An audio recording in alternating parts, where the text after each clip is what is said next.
Right, hello again. So, another video, Dented Answers. Today we're going to do another one of those, the patient asked, so I answered. Bit of a mouthful. Anyway, patient came in yesterday and did a checkup. She's 22 years old, very nice teeth, good oral hygiene, meaning cleaning good, teeth in good condition.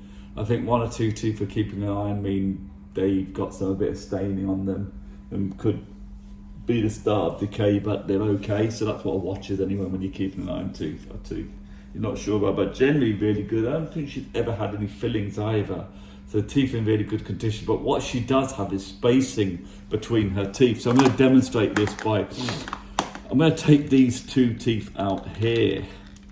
I'm going to try and do it now. It's going to be a disaster maybe, so I'm going to just demonstrate with this because I can't really, it's a bit hard to demonstrate without having a teeth set up on a model that are spaced, because I haven't got anything like that at hand, although we have. Okay, let's do it like this. So what she's got is basically something like it's not really working, like that. So not, they're straight, but they're like that, yeah, and it's quite pronounced. It's actually something like that, but not that wide. So, and they're quite uniform, so they're symmetrical both sides, so the spaces are equal, so it just looks like they're just spread out, but perfectly spread out, which is nice. So we're going to go through the options, and she asked me, should I do Invisalign? And if you don't know about Invisalign, it's a system where I'll do that like that anyway. It's a system where you have these kind of gum shields you wear, these plasticky gum shields, and they're set in different positions, so they slowly push the teeth. And what they do is put blobs of white filling on the outside of your teeth. Now, it's for generally mild crowding, so it means your teeth aren't that wonky. And what they do is, this is how they do it. Now, this is not to put you off having Invisalign, but what they do is they drill in between the teeth and shave a little bit off each tooth, so they make them a little thinner, a little bit. And that's what provides a space to be able to shift the teeth. So I don't think you can vary with an Invisalign. I could be wrong. And if there's any, I doubt it, but you never know. There may be, if any orthodontists are watching this, or anyone does Invisalign, because not just orthodontists do it, but some dentists trained to do Invisalign because it's simple, relatively simple work. I say simple, you're moving teeth, so it's not that simple. Comment on whether it's just mild crowding or more than that, but what they'll do, they shave the edges off. In her case, she's got spaces. So the spaces between her teeth are quite fairly wide, so you're talking about 1.5 millimeters, 2 millimeters in between each of the teeth, top teeth, and I think some space with the bottom teeth, top teeth and bottom teeth, just short spacing. So she asked, should I do Invisalign? I said, I'm not sure you can do Invisalign for big spaces. I'm not sure how it works. It may work, or big changes, so you could find out. But I said to her, the option which I would do if it was me is, you know, the ones that children have on the NHS, the train tracks, the brackets, square brackets, metal ones that are on the front, and the wires to bring them in. That could work. However, sometimes, I did explain to, sometimes because your arch is shaped a certain way, quite wide, and then the teeth are spaced between them, it's hard to bring the teeth in, top and bottom, if your teeth are already set in the arch and you've got quite a large arch and the teeth are spread out. I'm sure orthodontists can do it, and again, maybe an orthodontist could correctly tell me how they do it and what they do it, because I'm no orthodontist. But I said the biggest bang for your buck is silver wire, metal wire, and the metal silver coloured brackets, because they offer things like, we can do orthodontics on the inside so no one can see. We can do clear plastic brackets or square bits, and then a white kind of wire. People are still going to see it no matter what. People are going to notice. People notice that. If someone has that, I've had a patient, been a couple of years, I came in had that on, you can spot it a mile away. You can still spot it. So why not just go for the full-on braces? As we maybe 1.5 to 1 a year and a half doing it. Not such a big deal, unless someone's got a real hang-up about that. That's what I suggested. I did also talk about something else too, and I do want to talk to you all about this. You've got space between your teeth. I've seen people that have had, when they've got space between the front teeth, bits of white filling put on each tooth to fill the gap. That's fine, but that can fail and come away, and they're gonna have to prepare the teeth on either side. You're gonna have to some kind of preparation, some kind of drilling. You can't just stick it on.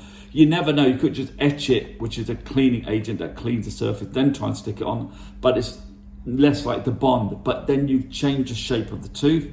You put something artificial on the tooth that's nowhere smooth and glossy as your natural tooth surface. So more likely it's going to collect more food and bacteria, and then you've got to make sure at the gum where you're going to build it out from, that's really smooth, no ledges or edges, because food and bacteria will collect, meaning a plaque trap we call it, and then you're more likely to get gum problems, you're more likely to get decay. And if they come away, you've done two at the two together, then when you try to do one to match the other one, maybe it's not going to be as good. And this, again, it depends, and I've said, maybe not mentioned before, every treatment you have done depends on the skill of the dentist or the care they take and the time they take and the materials they're using. So if you want the best results, you want to build your teeth out so the gaps are closed, you want to go to someone who does it a lot, someone who does cosmetic stuff, someone who maybe specializes, you'll get the best possible results. This kind of thing that people have done is composite bonding, where they put a white filling, it's all just white filling material that's very skillfully placed on the teeth to make the shape better. So they could do that, but that's down to the ability of the dentist, and then you're building it out. You're not just doing a cover on the front of the teeth to make them bigger. When you've got a gap between the teeth, you're building them out to close the gap. So the other thing is, from an aesthetics point of view, from a look point of view, these are kind of right kind of size teeth. Central incisors, lateral incisors, the forefront flat teeth. If you build up, you're going to end up with two bigger teeth. Is that going to look as good? Is it going to look a bit weird because it's a bit wide? Would it be better to leave them at the gaps?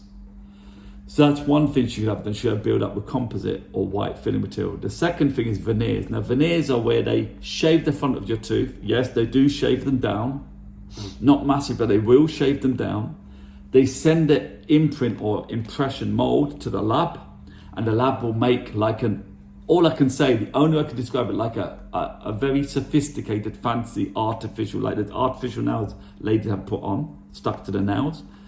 A fancy version of that. They'll stick it on with glue and make the teeth appear to be a bit wide and cover it over and make it a bit better. So that's another option you've got. With it, can it break? Yeah. Can it debond? Yeah. Can they come away? Yeah. If you've got like a heavy bite or you grind your teeth, they can ping off, and they will ping off. And when you ping them, when they get pinged off, it's really hard to get a good resealing or re-sticking. You have to send, if it's what it'd be a porcelain veneer, and it'd be sent. You'd have to send it to the lab to get it sandblasted to clean the surface up, any glue off, and then to get the surface roughened microscopically so it sticks better, and you have to clean the surface of the tooth good. Now, if your veneers come off in the morning and you're desperate not to look like, oh, what's happened to your tooth when you go to work or whatever, you're not going to want to send it to the lab, because they'll have to send it back the next day. And provided the lab can pick up that day and bring it back the next day. And then you have to stick it on. And then you're going to hope that it will stick good and not come away again, because they do come away. So that's a veneer. So first we've got leave it as it is, like that's another option, leave it as it is. We've got braces, train tracks and all that kind of stuff, if that's an option. You've got building up with composite, you've got veneers, and last but not least is crowning them. When you have your teeth crowned, they're going to drill 1 millimeter all the way round, minimum, 1.5 millimeters off the height. That's a lot of tooth gone round the tooth.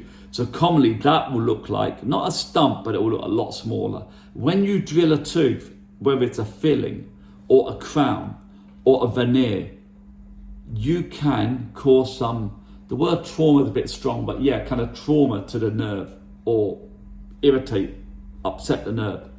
If the nerve gets upset enough or affected enough, the nerve can die. If the nerve dies, you got an abscess, you need root canal treatment.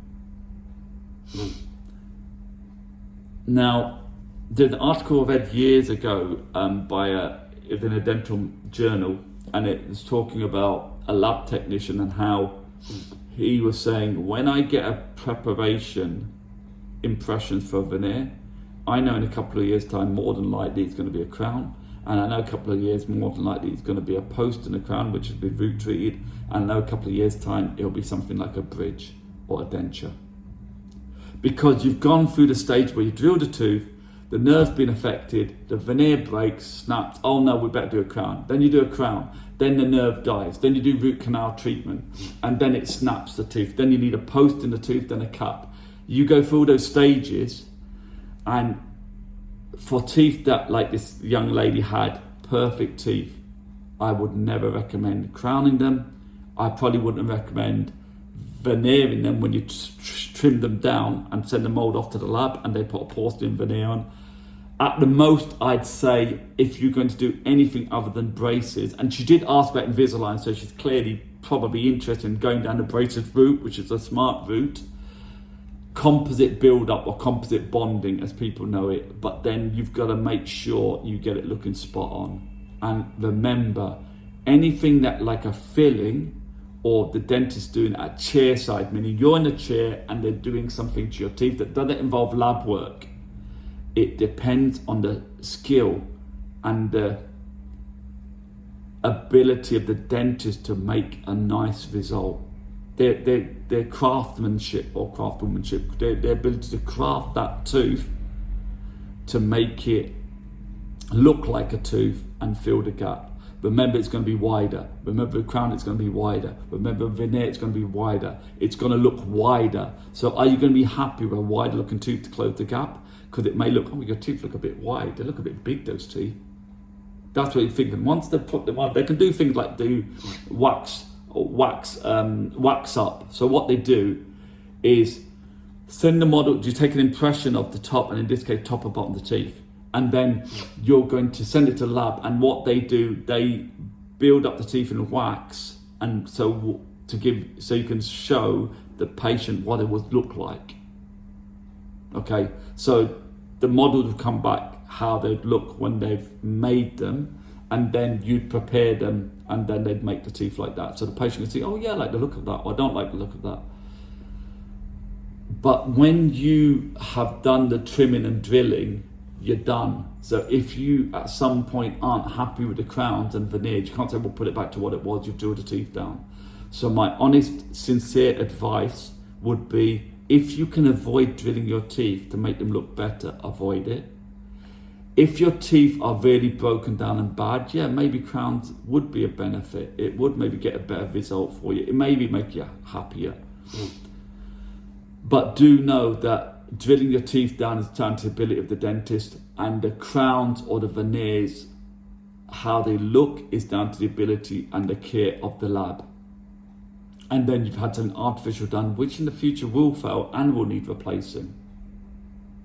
So my humble opinion and advice, as a dentist who does do crowns and does do veneer, not veneers really, but crowns when they need to be done, and do drill teeth and do fillings and things like that, would be, if it was my teeth, and again, this is my opinion, so it's my opinion, you can take it or leave it, I'm not saying take my opinion.